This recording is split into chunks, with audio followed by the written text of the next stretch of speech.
1998 में मैं और मेरे जैसे कुछ समविचारी लोगों ने एक मुकदमा किया सुप्रीम कोर्ट में, पब्लिक इंटरेस्ट पिटीशन। एक संस्था है भारत में, उसका नाम है अखिल भारत कृषि गो सेवा संघ। एक दूसरी संस्था है, उसका नाम है अहिंसा आर्मी ट्रस्ट। दोनों ने मिलकर एक मुकदमा कर दिया। बाद में पता चला गुजरात सरकार भी उस मुकदमे में शामिल हो गई। सुप्रीम कोर्ट में मुकदमा आया और हमारा मुकदमा यह था कि गाय और गोवंश की हत्या नहीं होनी चाहिए। सामने जो कसाई लोग थे उनका तर्क था क्यों नहीं होनी चाहिए, जरूर होनी चाहिए। भारत देश के थोड़े दिन पहले तक चीफ जस्टिस रहे श्री आर.सी. लाहोटी ने अपनी अध्यक्षता में 7 जजों की एक कॉन्स्टिट्यूशनल बेंच बनाई और 2004 में मुकदमे की सुनवाई शुरू हुई, जो 2005 सितंबर में पूरी हो गई।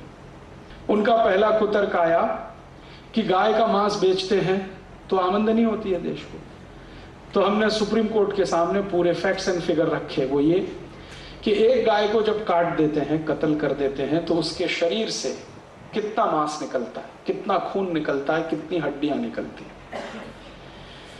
एक गाय का साधारण जो वजन होता है वो 3 से 3.5 कुंटल होता है, स्वस्थ गाय का। इसको हम काटें तो उसके शरीर में से मात्र 70 किलो मांस निकलता है। 1 किलो गाय का मांस जो भारत से एक्सपोर्ट होता है उसकी कीमत है लगभग 50 रुपए। तो 70 किलो मांस निकला, 50 रुपए किलो से जोड़ो, 3500 रुपए का। खून जो निकलता है वो 25 लीटर होता है। खून के भाव से वो लगभग 1,500-2 हजार रुपए का। हड्डियां निकलती हैं वो भी 30-35 किलो। उनका हिसाब जोड़ा तो लगभग 1,000-1,200 रुपए का वो। तो कुल मिलाकर एक गाय को कत्ल करें और हम उसको एक्सपोर्ट कर दें पूरा का पूरा कत्ल करके, खून को भी, मांस को भी, हड्डियों को भी, तो सरकार को या कत्ल करके बेचने वाले को किसी भी स्थिति में 7,000 रुपए से ज्यादा नहीं मिलता। फिर हमने कोर्ट के सामने दूसरी बात कही कि यही गाय को अगर कत्ल नहीं किया जाए तो क्या मिलता है। हमने कत्ल किया तो 7,000 मिलेगा, और अगर हम कत्ल ना करें, इसको जिंदा रखें, तो कितना मिलेगा। तो उसका कैलकुलेशन है, एक गाय दिन में लगभग 10 किलो शेन देती है, गोबर, अगर स्वस्थ है तो। और एक गाय दिन में 2.5 से 3 लीटर मूत्र देती है, अगर स्वस्थ है तो। गाय के 1 किलो शेण से 33 किलो खाद बनती है, फर्टिलाइजर, जिसको ऑर्गेनिक फर्टिलाइजर कहते हैं। 33 किलो 1 किलो शेण से। न्यायाधीश ने पूछा हाउ इज इट पॉसिबल। तो हमने कहा आप हमको समय दीजिए और स्पेस दीजिए, हम आपको यहीं सिद्ध करके बताते। उनका यस ठीक है। तो हमने उनको पूरा करके दिखाया, और सिर्फ करके ही नहीं दिखाया, उनको हमने कहा कि अगर आपको परमिशन हो, प्रोटोकॉल के खिलाफ ये ना जाता हो, तो आप चलिए हमारे साथ, हम आपको दिखाते कहां कहां किन किन खेतों में हम 1 किलो गाय के शेण से 33 किलो खत बना रहे हैं। मेरे अपने गांव में मैं बनाता हूं। मेरे आई बाबा दोनों शेतकरी हैं, खेती करते हैं। मेरे घर में 15 साल से गाय के शेण से ही खेती करता हूं। 1 किलो शेण है तो 33 किलो खत बनता है बड़े आराम से। और 1 किलो खत का अंतरराष्ट्रीय बाजार में जो भाव है वो 6 रुपए है। तो 33 किलो का लगभग 1,800 रुपए। 1,800 रुपए एक दिन में गाय के शेण से मिलता है, एक दिन में। और गाय का शेण में कोई संडे नहीं होता, वीकली ऑफ नहीं होता, हर दिन मिलता है। तो साल में कितना, 1,800 में 365 का गुणा कर लो। ये तो हुआ शेण 1 साल का। और एक गाय की सामान्य उम्र 20 साल है, और वो जीवन के अंतिम दिन तक शेण देती है। तो 1,800 गुणा 365 गुणा 20, और ये कैलकुलेशन लगभग लाख रुपए के ऊपर गया, 2 लाख के आसपास आता है। तो मैंने कहा इतना तो मिला, सॉरी 40 लाख के आसपास आता है, 2 लाख गलत बोला। तो 40 लाख रुपए तो मिल जाएगा शेण से। अब आया मूत्र, रोज का 2-2.25 लीटर, और उस मूत्र से 48 औषधियां बनती है। डायबिटीज की औषधि बनती है, arthritis, bronchitis, bronchial pneumonia, tuberculosis, osteomyelitis, osteoporosis, ऐसे 48 रोगों की औषधियां गाय मूत्र से बनती हैं। और गाय के 1 लीटर मूत्र का बाजार में दवा के रूप में कीमत लगभग 500 रुपए इस समय भारत के बाजार। अंतर्राष्ट्रीय बाजार में तो उससे भी ज्यादा। आपको मालूम है अमेरिका में गोमूत्र पेटेंट है, और अमेरिकन गवर्नमेंट भारत की गाय का मूत्र इंपोर्ट करती है हर साल। कैंसर की मेडिसिन बनाते हैं उससे, डायबिटीज की मेडिसिन बनाते हैं, और अमेरिका में गोमूत्र पर 1-2 नहीं 3 पेटेंट है। तो अगर अमेरिकन मार्केट का अगर कैलकुलेशन करें तो 1 लीटर गाय का मूत्र 1200-1300 रुपए के आसपास बैठता है। तो रोज का 3000 रुपए का मूत्र, और 1 साल का 3000 गुणा 365, और 20 साल का 3365 गुणा 20, इतना तो गाय का मूत्र और गोबर हो गया। फिर इसी गाय के शेण से, गोबर में से एक गैस निकलती है जिसको मीथेन कहते हैं, और मीथेन वही गैस है जिससे आप अपने रसोई घर का भोजन बना सकते हैं, और जरूरत पड़े तो अपनी गाड़ी चला सकते हैं 4 पहिए की। जैसे एलपीजी गैस से गाड़ी चलती है ना, वैसे मीथेन गैस से भी गाड़ी चलती है।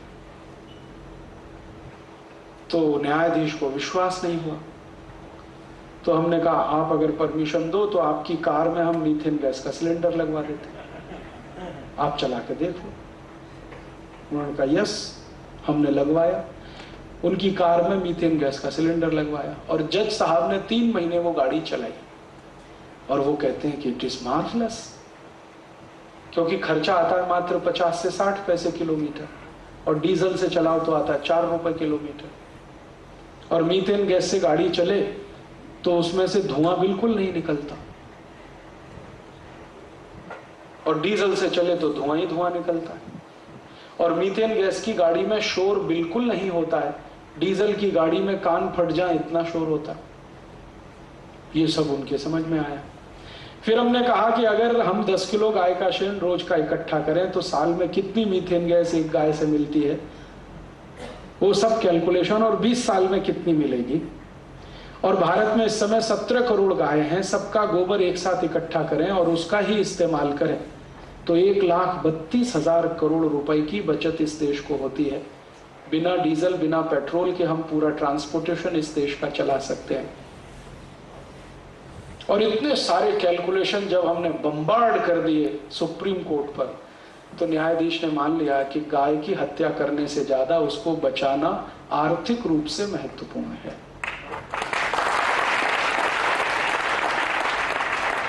जब कोर्ट की ओपिनियन आई तो ये कसाई लोग भड़क गए, उनको लगा कि अब केस उनके हाथ से गया, क्योंकि उन्होंने हिसाब जोड़ के दिया था कि हम कत्ल करते हैं तो एक गाय से 7,000 की इनकम, यहां हमने सिद्ध कर दिया कि उसको जिंदा रख लो तो लाखों रुपए की इनकम। फिर उन्होंने एक ट्रम्प कार्ड चला कसाईयों ने, उन्होंने कहा कि ये हमारा धार्मिक अधिकार है कि हम गाय का कत्ल करें, this is our religious right. हमने कोर्ट को कहा कि अगर इनका ये धार्मिक अधिकार है तो जरा इतिहास में पता करो कि जितने भी मुस्लिम राजा हुए किस किसने अपने इस धार्मिक अधिकार का उपयोग किया। तो कोर्ट ने कहा ठीक है, एक कमीशन बनाओ। पुराने डॉक्यूमेंट्स जब निकाले गए तो पता चला कि भारत में जितने भी मुस्लिम राजा हुए उनमें से एक ने भी गाय का कत्ल किया नहीं। उल्टे कई मुस्लिम राजाओं ने गाय का कत्ल रोकने के लिए कानून बनाए। बाबर ने अपनी पुस्तक जिसका नाम है बाबरनामा, उसमें लिखवाया है कि मेरे मरने के बाद भी गाय का कत्ल का कानून जारी रहना चाहिए, माने गाय का कत्ल नहीं होना चाहिए। तो हमने कोर्ट से कहा कि आप अगर हमें इजाजत दें तो हम कुरान शरीफ, हदीस, जितनी भी पुस्तकें हैं वो पेश करते हैं और उनमें से कहां लिखा है गाय को कत्ल करो, ये हम जानना चाहते हैं। और आपको पता चलेगा कि इस्लाम की कोई भी धार्मिक पुस्तक में नहीं लिखा है कि गाय का कत्ल करो। हदीस में तो लिखा हुआ है कि गाय की रक्षा करो क्योंकि वो तुम्हारी रक्षा करती है। पैगंबर मोहम्मद साहब का स्टेटमेंट है कि गाय अबोल जानवर है, इसलिए उस पर दया करो। एक जगह तो ये लिखा है कि गाय का कत्ल करोगे तो दोजख में भी जमीन नहीं मिलेगी, माने जहन्नुम में भी जमीन नहीं मिलेगी। तो फिर हमने कहा कि अगर मोहम्मद साहब ये कहते हैं, कुरान ये कहती है, हदीस ये कहती है, तो फिर ये गाय का कत्ल करना धार्मिक अधिकार कभी से हुआ भारत में? इनको पूछो जरा कसाईयों को। तो वो बौखला गए। पिछले साल 26 सितंबर सन 2005 को सुप्रीम कोर्ट ने जजमेंट सुना दिया। वो जजमेंट की कॉपी मेरे पास है, अगर आप में से किसी को इंटरेस्ट हो तो इसकी फोटोकॉपी ले सकते हैं। जजमेंट ये है कि गाय का कत्ल नहीं होना चाहिए। और दूसरा जजमेंट का पार्ट है कि भारत की सभी राज्यों की सरकार को इसकी जिम्मेदारी लेनी है कि उनके राज्य में गाय का कत्ल नहीं हो। और जजमेंट का तीसरा पार्ट है कि भारत का हर नागरिक जिसको संविधान से अधिकार है नागरिकता का, अब उसकी जवाबदारी है कि वो गोरक्षा करे। और आपको सुनकर आश्चर्य होगा कि ये पहला जजमेंट है सुप्रीम कोर्ट का जिसमें कोर्ट ने कहा है कि भारत के नागरिक को गाय बचाने की जिम्मेदारी लेनी है। सरकार को तो लेनी है, नागरिकों को भी लेनी है। माने आप सब इससे बंधे हुए हैं। और उस मंगल पांडे ने इतिहास बना दिया। वो फांसी पर चढ़ गया लेकिन अपने मुंह से गाय की चर्बी के कारतूस उसने नहीं खोले।